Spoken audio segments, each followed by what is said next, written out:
তারপরে আমার দুপুরে আমি সচরাচর ভাত খাই।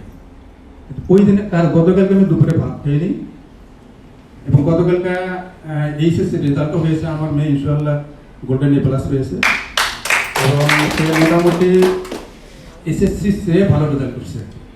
সে ঢাকা ক্যান্ট গার্লস ক্যাম্প থেকে পাস করছে, 1230 নম্বর পেয়েছে, আর এসএসসিতে সে 1210 পেয়েছে। যাই হোক, সবাইকে নিয়ে একটু ঘুরতে গেছিলাম আর কি। গতকালকে অফিস করার পরে ওরা আমার অফিসে গিয়ে ওখান থেকে আমরা ঘুরতে গেছি।